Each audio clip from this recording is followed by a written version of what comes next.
This is Guitar Business Radio, the podcast for the business of guitar. No reviews, no demos, no idle chatter, just useful dialogue and information to help you get the most out of your guitar-related business. Whether you're a guitar builder or a guitar player or just something in between, this is for you. Now, here's your host. Oh, wait, it's me, Jeffrey D. Brown. So let's get to it. Welcome back to GBR. This is episode 18. We're very happy to welcome someone who most of us know as synonymous with the guitar repair business. That's Dan Erlewine. He's been fixing guitars since the 60s. He's written best-selling books on the subject, done countless videos. We've probably seen most of them at one time or another, and even built custom guitars for some pretty famous players along the way. On top of that, he's been an integral part of the StewMac team for over 30 years. So we'll get to that in just a few minutes. Now, I want to take a quick moment, as I often do in this segment, which, by the way, we actually call setting the stage. I don't know if I don't think I've ever mentioned that on the show, but that's what we've always called it in the show notes. It's really kind of a generic segment that's intended to do exactly what the title says, which is set the stage for the rest of the show. Often I talk about things that are going on with the show, changes we're making, milestones we've achieved, or maybe a promotional item or two. So there's just a few quick things I want to touch on today. And, one of the comments I hear the most from listeners and folks we interview here is that they really appreciate the fact that this is a business-focused program. It's not the same old thing that everybody else does. And that's why our tagline, no reviews, no demos, no idle chatter, plays so well. I think our company name explains it best: Guitar Business Media. We're not trying to be another Premier Guitar or Guitar Player or any other consumer-based outlet. They do a fine job at that. But business media is what we do. It represents a very large share of what I've done in my own career. And while you could easily say we're a niche outlet, our audience actually includes virtually anybody who has a business or professional connection to something guitar-related. That's a lot of people. And in the near future, we'll be expanding our reach and content flow with additional vehicles, and obviously we'll keep you posted on that, probably right here in Setting the Stage. But we launched this show with episode 1 in early February of this year, about 4 months ago already. We had at that time literally a few handfuls of listeners, but in fairly short order, it was in the hundreds. Today, we're already in the thousands and attracting good numbers of new listeners every week. So thank you for your continued interest and support of GBR. As always, we like to hear from you. We've added some additional testimonials on our website at guitarbusinessradio.com. And if you like what we're doing, maybe you'd like to add one of your own. It's pretty easy. Now, once again, for something of epic proportions.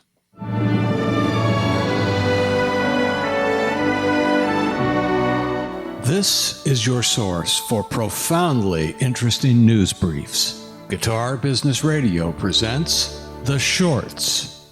Well, as most of you know, Summer NAMM is right around the corner, a little more than a week from now in Nashville, depending on when you're actually listening to this show. It's running from June 28th to the 30th. Unfortunately, I'm not going to be there this year because of some conflicting activities. I was hoping to go since my son lives like an hour or so from Nashville, but I will be out there in a couple of months to see him, as well as some friends and colleagues in the business, of which there are many in that area. So hopefully some business will get done then, along with a few days of vacation. Badly needed, by the way. Well, we always say that, right? We will, of course, be at Winter NAMM, in as much as it's only 15 to 20 minutes from Newport Beach. So that will be a little bit easier. We're looking forward to that. But if you are at Summer NAMM, we'd love to hear your thoughts on any part of it. Just go to our participate page on the website and have at it. We may even put you on the show. That would be cool. One of the fixture events at NAMM shows is always Muriel Anderson's All-Star Guitar Night. Maybe some of you have seen it. It takes place at Summer NAMM on Saturday, June 30th from 5 to 7 p.m. It's generally a pretty good show and a fun event, but I have to say, I'm even more disappointed in not being there this summer because of one of the scheduled performers, one of my all-time favorites, the great Tommy Emmanuel. So being here in Southern California, There haven't been too many opportunities to see Tommy play lately, or maybe I've just missed it, but I am hopeful. There may be some video from this event, or possibly he'll show up in this neck of the woods in the near future. So if any of you are at that event, drop us a note and let us know how it was. Now, for something completely different.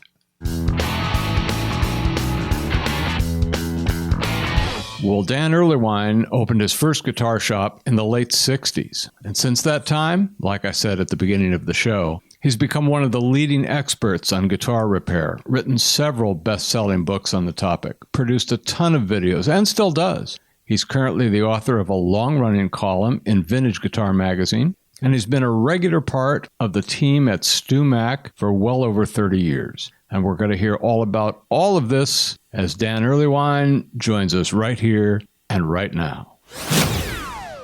Well, Dan, thank you so much for coming on the show with us today. It's really great to have you. I really appreciate you coming on. Thank you, Jeff. I'm glad to be here. I checked it out, and it looks like a real happening thing that you're doing. Well, we're working at it. We are working at it. So let's dive in, because I think my sense is we've got a lot of stuff to cover, and you have a lot to talk about. So my audience knows I always like to start off with some foundational stuff, because we like to give a picture of what a business or career is built on. And so maybe you could tell us something about the building blocks early on that ultimately formed the foundation for your business or career over the years.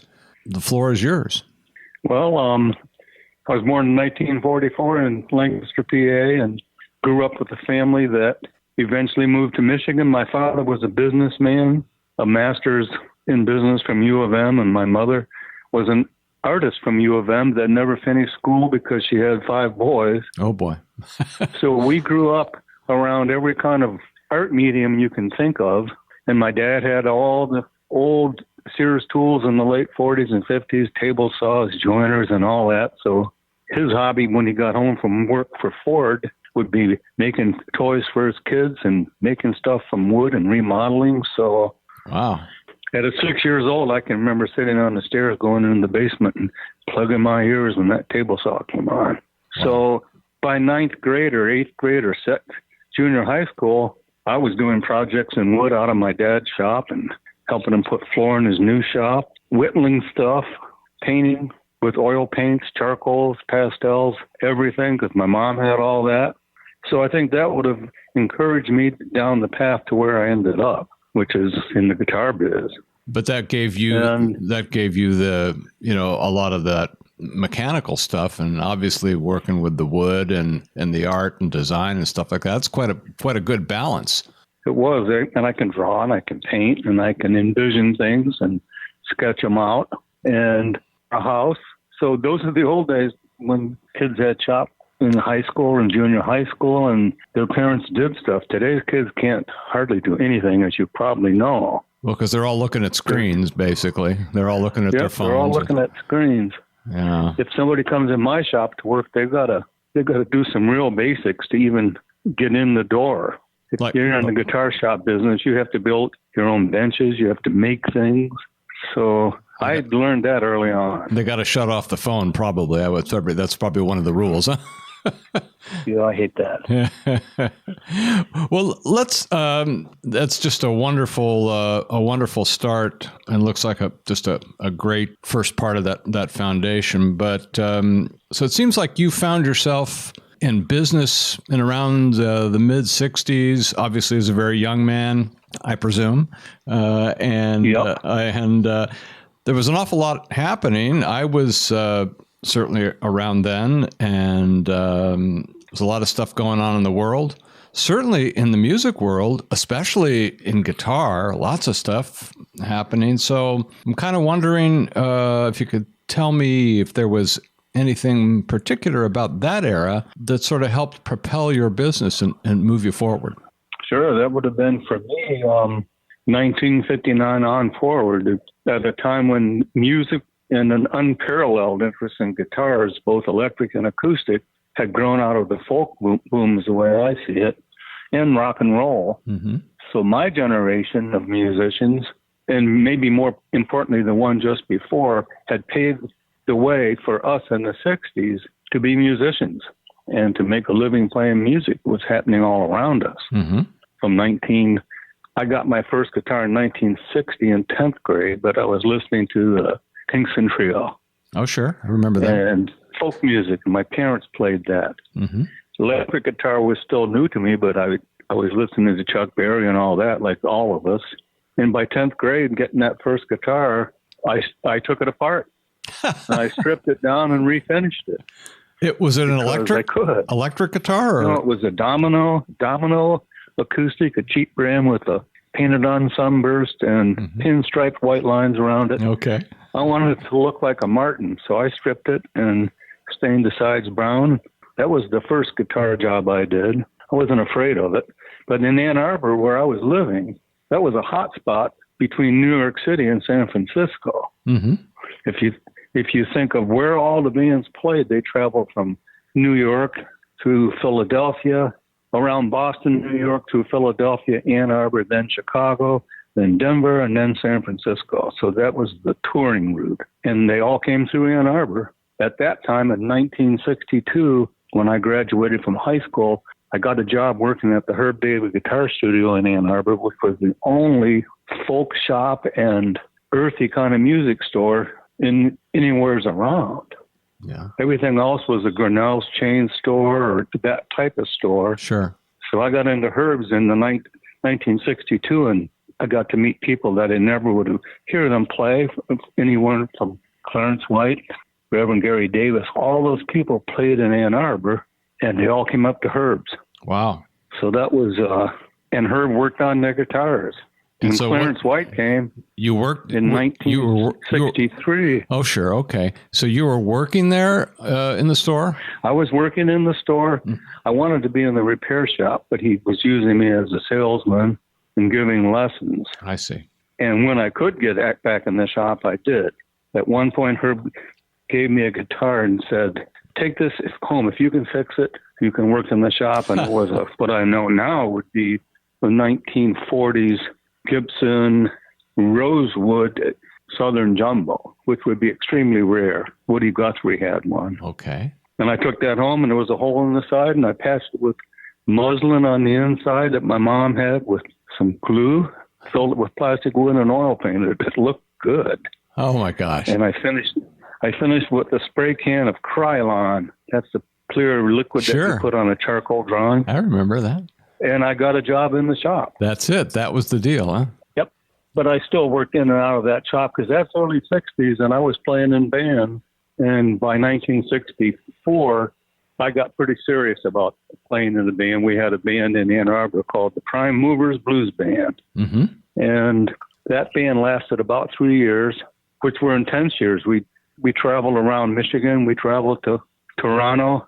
We ended up in San Francisco in 1967. And opened for the Cream.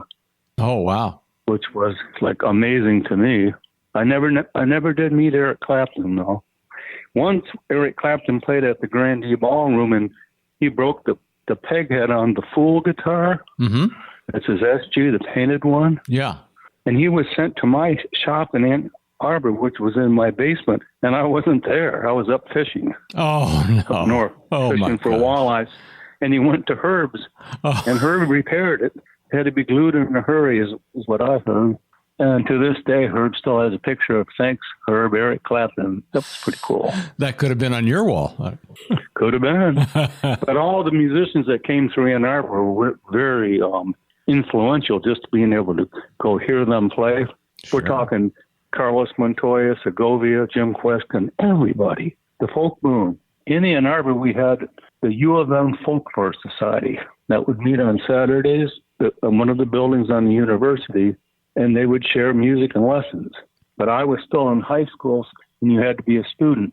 But I was let in by a fellow named Mark Silber, who's very well known, and he let me in because I was so eager. So I got to go up there on Saturday mornings, pay 50 cents, and take lessons from people like Gary Davis. They would all come up there and share. That was, I would say that formed a lot of my interest in that sort of music. Got it. Mark Silber, he ran the fretted instrument shop later in New York City. So I got to take guitar lessons from some famous players virtually for free. Wow, that was a deal. And I didn't open my own shop until 1969. Okay. Because all through the years of the mid-'60s, I worked on and off at Herb's while playing in bands, which I was more serious about at the time. That's when the Prime Movers band was playing, and that lasted till 67. The first Prime Movers band was in Ann Arbor, and I remember the time that, I'm trying to think about this now. I'll wait on that. I'll forget that. Because I never opened a business till 1969. That was the year I got married. And then you really had Joan O'Boyle. And then you had to go to work. Then you had to start getting serious. I had to get more serious, and I decided to actually I gave a guitar lesson to a fellow that I still know in Ann Arbor, and he was just out of high school, and I turned him on to B.B. King and Charlie Christian. And I sent him home a Charlie Christian album, the famous one, and 2 weeks later he came back and he could play blues and B flat. Wow. And I just realized I was never going to make it as a real serious guitar player.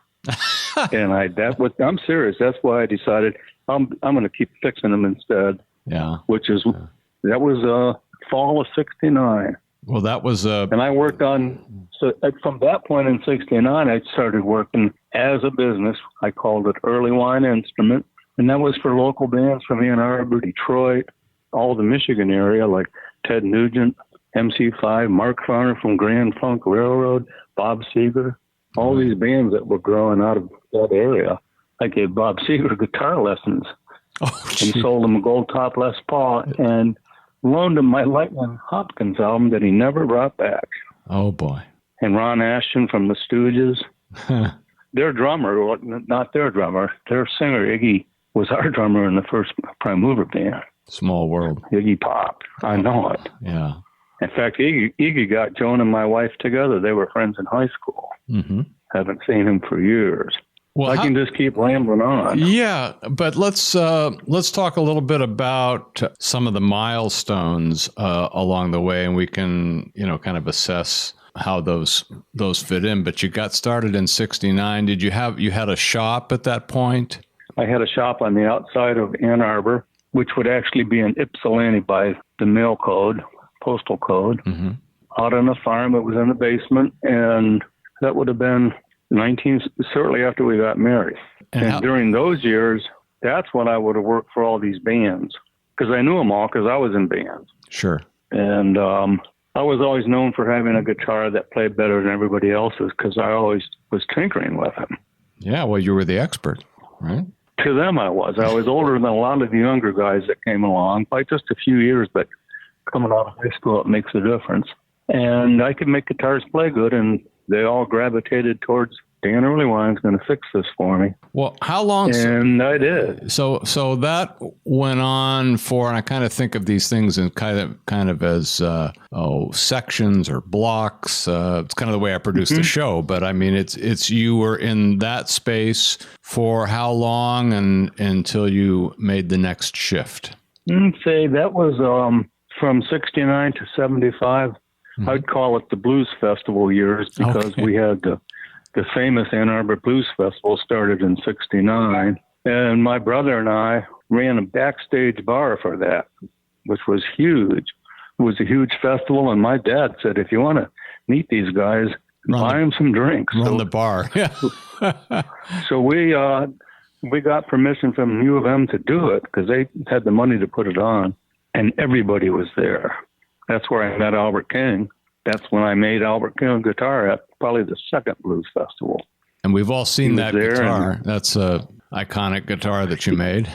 He came to my house with his old V, and I drew it up. And that would be the start of a big part of my career, I would say, making a guitar for Albert Garcia and Jerry Garcia and Albert King. Making a guitar for Jerry Garcia and Albert King. Don't remember which one came first. It's all a blur in a sense. Jerry's guitar was that Strat, is that right? Jerry had a walnut Strat with a maple neck, and I had made a neck for an old Martin guitar that I had that I put numbers in the fretboard, ivory numbers 1, 3, 5, 7, 9, 12. I saw that. Sort of as a joke. Mm-hmm. And he liked that. And he says, I want that in the fretboard. So that would have been, that started getting me a reputation. I was working for Ted Nugent. That was good. Ted and Bob Seger were big. They went on to be big stars. But that same 2-year period, I made a guitar for Jerry and Otis Rush, another black walnut Strat for Otis Rush that ended up being sold to Albert King. I guess he wanted us because it was left-handed. Oh, that's right. That's right. And I had this tree. I had a walnut tree that had been stickered and air-dried for 60 years in a barn outside of Ann Arbor. And I've carried that wood around for 45 years. You still have some of it? I still have some that I brought when I moved to Athens, Ohio in 1986. I brought all that wood, and since then I've made 8 guitars. Somebody from Europe wanted me to make a replica of the Albert King guitar, and it kind of shocked me. And I thought, well, yeah, I'll do that. Plus, I had all this wood. Was it a left-hand or a right-hand model? These were right-handed. Mm-hmm. I've made left-handed. I've made 8 in the last 12 years. Seems every year or two somebody wants one. I've made them both left-handed and right. Got it. Left-handed means you have to put Albert King's name down the fingerboard in a different configuration. It starts with a little A way up at the top. I know. So that has been fun for me. So you were building, and it probably seems to me that most of your incredible reputation over the years is probably more weighted a little bit on the repair side. Is that accurate? Would you characterize it that way? Because totally, I am a repairman and then a builder.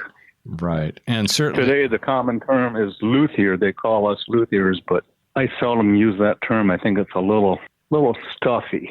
I'm a guitar repairman. And certainly with the sort of the premier label on it, I mean, I've always thought of you as really sort of a legendary character, if I can say that. But there's been so many things. You wrote books and you did DVDs and so many videos and things like that.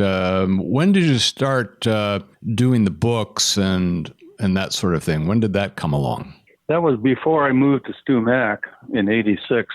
When I left Ann Arbor in 75, I moved up to northern Michigan, Big Rapids, because my dad had gravitated there with the younger kids after leaving Ford, and he went up and was the controller of the college there, Fair State College. And I loved to fish, and that was on the Muskegon River. So even during my band years, we would go up and visit my parents, us, the older brothers, Michael and I. And that would have been from 75 till 1986. Got it. And up there in 1983, my older brother Michael, who was very successful in lots of other types of businesses, says, what you ought to do is make videos of this. Because he had bought himself a video camera. Mm-hmm. That's about when the they time. Were just come out. I remember. The only video that you could buy was Jane Fonda workout. Did you buy that? And he loaned me his camera. No, I didn't think that whole thing would work, but I borrowed his camera and shot for months, and I made a series of videotapes called the Guitar Hospital, Dan Erlewine's Guitar Hospital. And there were 7 tapes, and I took them to the NAMM show in Chicago in 1984. And I showed these tapes at the booth of Jim Dunlop, if you know of Jim Dunlop Manufacturing. Of course. And I had written to Jim and said, I bought my fret wire there. I said, any chance you would like someone to demo your fret wire? And he loved the idea. So I went there and did that, and I had these videos showing, and that's where Stuart from Stuart McDonald came by, and I met him. He was very interested in that, and later he pursued me and offered me a job down here in Ohio. We have been for 33 years, and it's worked out. They were a banjo company, and he wanted to get into the guitar world, and I think I was the way to do it. I see. Okay. Plus, those videos were in 1984. Then Tom Wheeler, a guitar player, he was the editor. Sure, remember Tom. Yeah. Tom Wheeler passed away this year. That's right. Wonderful man. That's right. He was writing the book, The History of American Guitars. And he had asked us meaning my brother Tom, who works with me now at StewMac. He's been our art director for years. He wanted photos for his book, and he was contacting all the people in guitar shops do you have any photos of this or that? And we had a lot of guitars, and my brother Tom shot photos of them up at Fair State College in a studio, and we turned them around right away. And he was very impressed that we had done it so professionally and quickly. And he called me and said that John Carruthers has quit writing his column in Guitar Player. Remember that? Sure, of course. In the old days? I do, in the old days. And we wondered if you would be interested. And I go, yes, I'd crawl on my knees to California to get that job. And he laughed. And so I was in Guitar Player for years. I remember. Which was good for me. That's when I wrote the Guitar Player Repair Guide, which has been, probably now it's in its third edition. Mm-hmm. Mm-hmm. So I have written 2 books on guitar repair. I redid those videos that I'd shot in 84, probably 14 years ago, and they still sell at StewMac.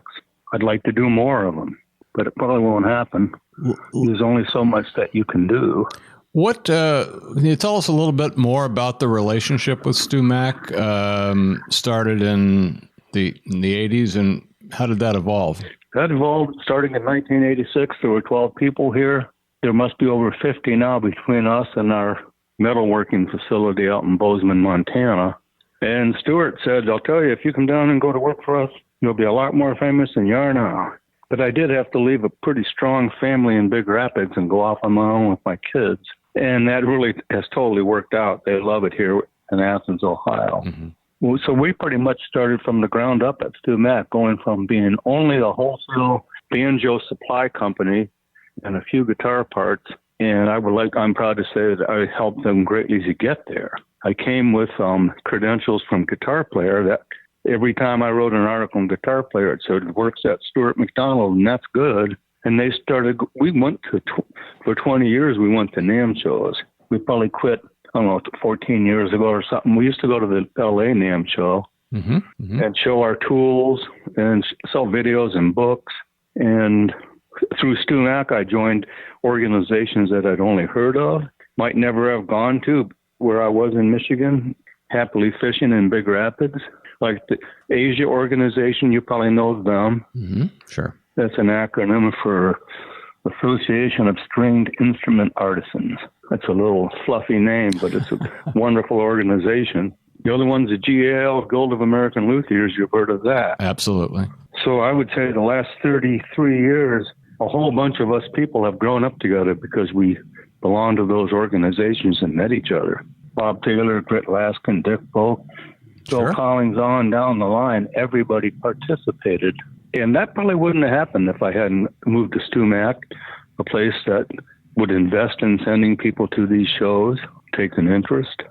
So we're a big supplier in the guitar business now. Sure you are. And certainly probably a lot of the folks that, we have a broad audience with a lot of varied interests, but certainly a lot of the guitar builders listen to the show, and so I'm sure that many of them have done business there. Your involvement with StewMac has been continuous since then up to now? I'm still there. It'll be 33 years in November. Mm-hmm.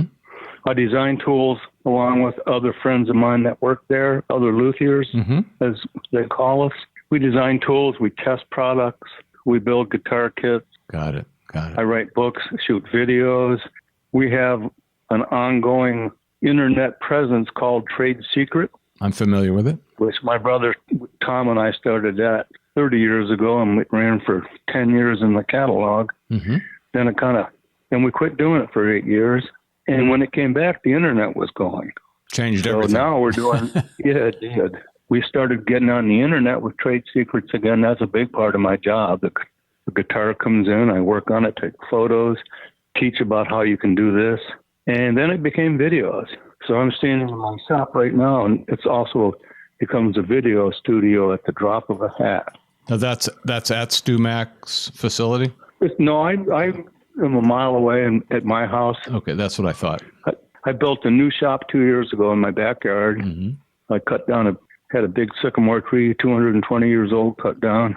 I've seen pictures of that shop, and certainly on the outside and the inside, it's beautiful. It's pristine. This new shop is, if you've seen it, has the hardwood floors. Yeah. It's where all the last 2 years StewMac videos have been shot. but I'm like on call. Got it. My brother Tom is the creative director. He'll say, we got a video on Wednesday. Let's get together and write a script, get a rundown. So that's a big part of what I do. The rest of what I do at StewMac is write text, design tools. I've designed an awful lot of tools at StewMac, and do research. Everything us guys down here in Athens, Ohio do in our own shops at home benefits StewMac because we discover new ways of doing things. We get to try products out that a lot of guys wouldn't because they're too busy only having to make their living. And we have, at least because we have jobs, we can take time to test glues and test stains and find out what works, what doesn't work. So that's pretty cool. It's a lot of fair amount of freedom. Do you have time to work on any of your own projects at all, or anything that's unrelated to that, or is that pretty much cover your bandwidth? Well, all my projects are guitar projects. Sure, of course. I don't do anything but that except play them. Right. I have too many guitar repairs in the shop now. I take on more work than I should. I see. My eyes are bigger than my appetite. Well, and I have building projects ongoing. I probably build a guitar every year or so. Custom one, somebody wants something. It's all electric, not acoustic. Mm-hmm. Mm-hmm. But I've started a small school in my shop. I've seen that. I did that for a while in Michigan before I moved here. So for me, a school would mean somebody that wants to learn something that they're interested in would come for a short period of time, weekends, or a week or two, and I have a nice apartment they stay in. Oh, that's and convenient. They learn what they want. Oh, that's a nice. Yeah, I've got 2 apprentices here named Steve and Paul. They help teach. One's been here 3 years. One's been here 2 years. So that's fun. That's I enjoy that, having live people in that really want to learn something and learn a lot in a hurry. Well, that reminds me of a question I wanted to ask you. And I was wondering if maybe you could talk a little bit about, from your perspective, what you think it takes these days to develop, the proficiency of your business, and secondarily, do you think there's enough work to go around, or on the other side of it, are there enough talented people to meet the demand? I mean, it's kind of one or the other. Well, I think there's always going to be enough talented people. There's a lot of talented people in the world. They have to learn. And there are today, you must know, there's a fair number of Lutherie schools, guitar making and repair schools around the world. There are, yes. And a lot of these young people, not always young, some more people in their retirement will go and do this. They learn a lot there, then they go out, and it takes them a number of years to put all that to work, where they're going to end up making money, I think, or they go to work for a store. Right. One of my guys works at StewMac in the phone room. The other guy he's here pretty much full time. He came from a guitar school. That's Brian Gallup up in Big Rapids, my old hometown. Absolutely. He's a Brian Gallup student, and Brian and I have been buddies since I moved away. Yeah, he's we're good guy.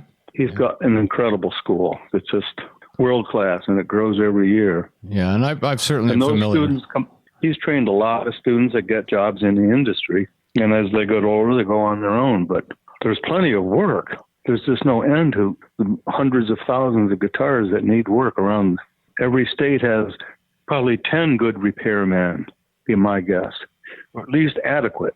There's plenty of work to go around. As far as learning it, just because you go to a school and learn this and that, you're not ready to go off on your own. Right. So I've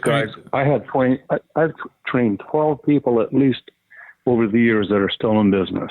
So you're saying that if somebody's really dedicated to that, they really have the persistence, that they'll find work, right? Yes. Well, they'll also keep going until they get good enough to find the work and have it come to them. If they're really dedicated, they'll work a job, whatever it is, to keep doing it. That's hard work gets you to the end, right?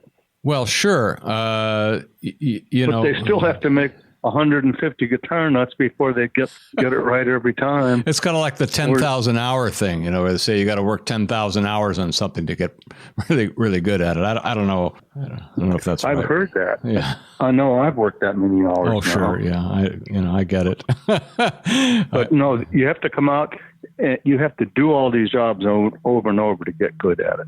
Sure, of course. It's like anything. It's like playing the guitar. Exactly. Yeah. So you got to practice. You got to practice. Well, but I think there's a future for anyone that can get through the rough times, because the older good guys are retiring, like me. Well, you're not going to retire. I won't go forever. You're not going to retire. Not in the near future. Not at least till I get all these guitars fixed. You got a ways to go. We all do. Here's a nice one. Pipolo 18, 1941. Wow. Well, that's something. I love to get my hands on these guitars too. Well, sometimes I'll take on a guitar that it is probably not worth fixing, or most people wouldn't attempt it, just to save it. I've seen some of those videos. I've seen some of those videos that you've done on repairing some of these things that look like they were goners, and boy, you brought them back to life. I'm not the only guy around that can do it. I've got a lot of friends that are as good or better in this business, but they're spread all over the country. Yeah. Well, you've certainly had an amazing career so far. I like to always close out these interviews with some perspective, and I know that you've got it. I'm wondering, and this is kind of a general question. You can kind of go anywhere you want to go with it, but I'm wondering if you could give us a sense of kind of where you think we are in the business, and how do you feel about what's coming down the road, and are you offering any advice to those people coming up in the business? Kind of a mouthful, but I'd love to hear your thoughts on it. Well, people that are coming up, younger people, should study everything that's out there, which is a lot. Sure. Book-wise, video-wise, gain the knowledge. And there's plenty of work out there if you can get good enough to do it. That's the key, eh? And they should start practicing on their own guitars if they don't want to get themselves into trouble. Just like you did at age, 10, 12, 13? No, not that young. Yeah, 14. Yeah. But I think that today there's so many talented luthiers, and people doing it. It's unbelievable. They get better every generation. They seem to, don't they? Oh, I know people in their 30s that are just absolutely phenomenal. I had one working for me over a 3-year period for a month at a time from Brazil, and pretty soon he'll be an American citizen and get a job working at Benedetto Guitars, I'm hoping. Well, but this guy was 32, and he could do anything. That's And in Brazil, you don't have tools. He could do it with a file and a chisel. And of course, maybe Howard will hear that. And of course, as you know, we just had Howard Paul on the show last week. Well, Howard knows him. Howard's the guy that's rooting for him. They have a lawyer trying to get him to all the red tape involved to emigrate. No, Rodrigo Gomez is his name. Well, we'll watch for that. We'll watch that name. He'll be here. Howard Paul's a killer player, for one thing, as you know. Yeah. Good guy. And very when nice we went up and met him in Columbus a couple of years ago with Rodrigo, and Rodrigo plays all that music. He's a phenomenal Brazilian guitar player, so they really hit it off. That's great. That's going to be great to watch. Well, listen, Dan, I think we could go on for a long time, and we may have to have a sequel to this down the road to kind of catch up a little bit, but we're kind of coming to the end of it, and I'm so grateful to have had you on the show. I've been a big fan of yours, have watched many of the things that you've done over the years, and you're one of the main guys. I appreciate it. I'm honored that you wanted to get me on the show, Jeff. Well, I think a lot of folks are gonna really enjoy it. So again, thanks so much for coming on, and we'll definitely stay in touch and see what happens down the road. That sounds good. Thanks for having me on.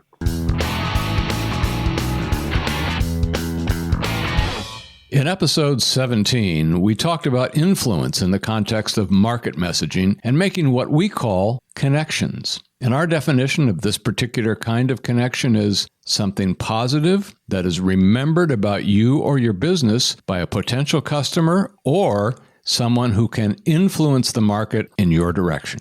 So focusing on the last part of the definition, we're effectively talking about some other person or entity spreading the good word about your business on your behalf. I then gave you the example of using press releases as one of the ways to do this. And because I didn't and don't want to spend a lot of time talking about press releases here, I offered you a free 10-page document entitled Creating and Writing Press Releases in Guitar-Related Markets, which you can download. If you're a DIY or in-house marketer, this may be of real help to you. It's got a lot of good, basic, and useful information that you can implement. It will also tell you a lot about how we approach the process at Guitar PR in case you decide to have this work done professionally by a credible third party. There are advantages to that, but grab your copy of this download right away because it's only going to be available for a limited amount of time. You can get it at guitarpr.com/downloads. Again, that's guitarpr.com/downloads or on the Guitar PR website under Our Services. Or if all else fails, just send us an email here at contact@guitarbusinessradio.com requesting it, and we'll be happy to send it right to you. Now, I want to stay on the topic of influence for just a bit and talk about this thing that is often called the sphere of influence, or SOI. Again, there's a ton of information available on this, but let me just share with you how I look at it. Now, just in case you're wondering about the formal definition of SOI, it is a field or area in which an individual or organization has power to affect events or developments. So I like to think of this in two ways: my own sphere of influence and the sphere of influence that others have with people I want to get my message to. And that's what I want to focus on briefly here. When I talked previously about using press releases, one of the things we're always looking to do is to get editors to include our releases in their respective media outlets. And this is a pretty decent example. The media outlet, whatever it is, a newspaper, website, magazine, etc., has its own sphere of influence in the form of readers or audience. And the more credibility the outlet has, the more influence it has with its readers, which generally will convert to some action taken when your news is run. But now let's drill down just a bit and look at, say, bloggers or columnists who often have a tighter, more intimate following and enjoy a more precise kind of credibility with their readers, which are, of course, within their sphere of influence. A recommendation by someone like that may carry even more weight and result in more positive action in your favor. And now going another level in, let's consider individuals who have lots of personal relationships with people who might be your potential customers or clients or other target of some kind. Some examples might be consultants or salespeople and similar folks. If one of these people makes a recommendation or referral of some kind on a one-to-one basis, that's great. You could see even better results. Of course, there are a lot of variables, a lot of variable outcomes. And remember what I've said about variable outcomes in past episodes of The Value Shot when talking about expectations. When you're dealing with what I've always thought of as primary expectations with operational outcomes, you expect certain things to happen in a very precise manner. And I gave examples of airplanes flying and toasters toasting. But with variable outcomes, it's always better, in my view, to operate in the expectancy of the best possible result, understanding that it's quite often possible to reach a positive outcome in a variety of different ways. And you have to be open to that, or you can miss it entirely. This can cause disappointment at the least, and something much worse at the other end of the spectrum. So with that in mind, going back to the spheres of influence, one of the things you can do, if you're so inclined, and I recommend it, is to spend a little time understanding who your potential influencers are and what their respective spheres of influence look like. It's worth spending the time on it because that information can have great value. With it, you can make determinations about priorities in terms of which influencers to target. Now, in the next episode, I'll talk about strategies for getting your influences to help you get the word out. Here's a hint. It's not a slam dunk. It takes effort, in some cases, finesse, and often persistence. In the meantime, as always, contact me with any questions or thoughts you may have, and I can assure you I will respond appropriately as quickly as possible. So thanks for listening. And again, stay positive, stay focused on your destination, and be sure to keep all the potential options open on how you're going to get there. And I'll see you on episode 19.